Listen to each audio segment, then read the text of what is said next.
Hi, good evening everyone. Today we will be starting with the 102 scenario of Apex trigger. In the same scenario, we will be doing something really unique and on an enterprise level. Instead of doing sales automation, we will be working on the compliance and data privacy, that is GDPR and CCPA. So if you are doing a project where data privacy is the main factor, so this trigger will be game changer. Also, this trigger has been asked in the Okta interview. So now let's understand the scenario. The objects that we will be using in this trigger is first is contact and another is task. So scenario is as such. Let's assume that you have a field that is sensitive on contact like phone number and email. If someone tried to update this field, then we need to check the GDPR and CCPA compliance. So how we can check it? We will be creating a task for the task owner in order to take a consent from the contact that your phone number has been changed. Are you okay with this? And we will be keeping the task duration within 3 days from today, so that the sales rep don't contact rep, or a sales rep doesn't have to run as soon as the task is created. So we will be keeping a due date for 3 days, and also we will be keeping a description as CCPA and GDPR compliance verification in order to change phone number. So I hope everyone is clear. So whenever a contact phone number or email is updated, we need to create a task for the contact owner in order to take a follow from the contact that your phone number and email has been changed. Okay, so let's start with this scenario. So let's start with the trigger. First thing that I always ask in every scenario is on which object we need to write a trigger, either on a contact object or on a task object. So here the answer is we will be writing a trigger on contact object, because as soon as a phone number or email is updated, we need to fire this trigger. So this is the first thing that we need to consider here. And second, which operation do we need to perform here? Do we need to perform update operation or insert operation? Since our details are getting updated, so we will be going forward with the update operation. And the third question here comes, do we need to perform the before insert or before update or after update? So here, once the details has been updated, then only we need to fire this trigger. So let's start with the trigger. Everything is clear. We will be writing a trigger on after update. So I've created the files earlier. So let's start writing the trigger. We will be writing after update,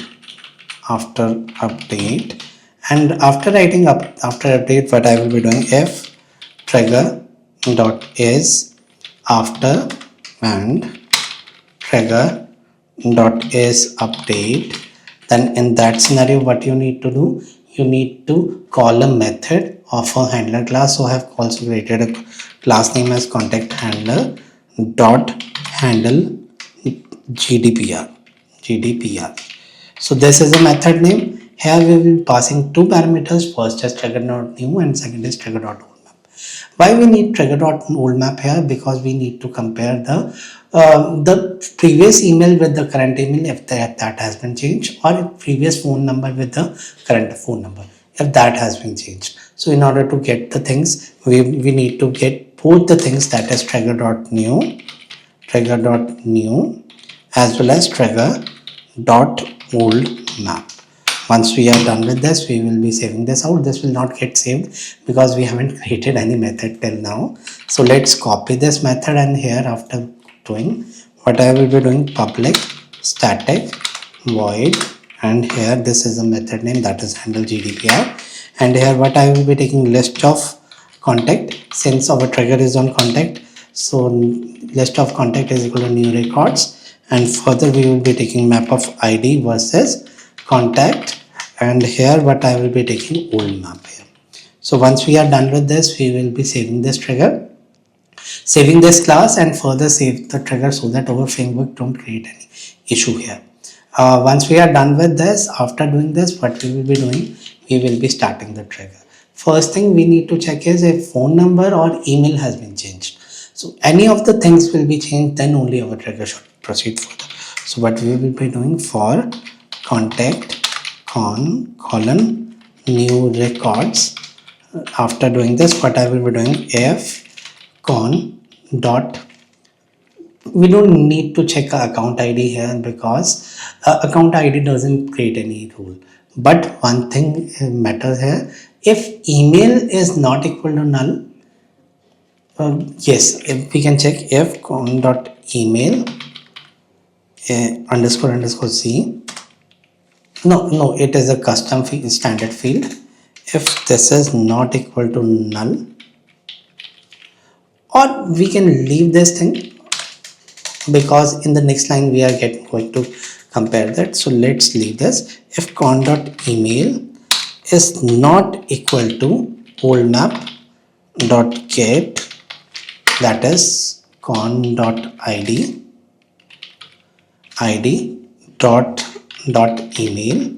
If this is the first case, or second case, con dot phone is not equal to what we need to check, old map dot get, that is con dot id dot phone.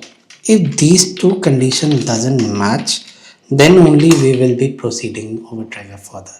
So let's save this out and check if we are facing an issue. No, we are not facing an issue. So further what we need to do here, we will be creating a task directly. So we will not be coming out. So let's create a task. So let's create task t1 equal to new task. This is the first thing, t1 dot due date is equal to date dot today dot add days, and since we have to keep 3 days from now, so we will be keeping 3 days from now. And the second t1 dot, since contact is basically a human, so we will be using who id here. Who id is equal to con dot id, and t1 dot assign to id dot owner id. This owner id is equal to what we need to do, that is con dot owner id. So this field has been added. t1 dot subject is equal to the phone number or email has been changed for this contact. Please follow up from customer in order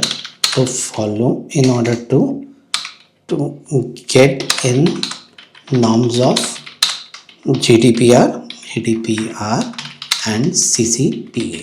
So once we are done with this, we will be closing over bracket, and here we will be updating the task. So I think we are getting an issue at line number 7. So there is no field as due date, so it is activity date. So let's update activity date. Also we need to set the priority equal to high. So t1 dot priority equal to high, and that's it. So let's save this out, and now let's check if we are good. Yes, we are good. So our task has been created, but we will not be doing a DML inside for loop. So what we will be doing, we will be creating list of task, that is final list is equal to new list of task. Once we are done with this, we will be saving, and what I will be doing, final list dot add. Here after this line we will be doing final list dot add t1, and after doing this, let's save this out. And after saving, what I will be doing, if t1 if final list dot is not empty, then in that case what you need to do, you need to insert final list. So let's save this out. After saving, let's check our trigger if it is working fine or not. So yes, our trigger has been saved. So we will be playing around with the same contact, that is Rose Gonsalves, and here we will be just updating the phone number instead of 6000. So let's make it 6001. So we have made the changes here. So let's save this out. So you will be seeing that task has been created. This is a task that has been created. Phone number, priority equal to higher, due date. Due date is coming here, but its API name is activity date. So 9/10/2000, 3 days from now. Today is 6th October, so we have taken the due date equal to this, and the contact name is Rose Gonsalves, and also we have assigned the owner as well. So assigned to Trishu Sasdeva, because Trishu is the owner for Rose Gonsalves here. So this complete our trigger number 102. So if you like my content, don't forget to hit the subscribe button and hit the bell icon for more such notification coming forward. Have a nice day.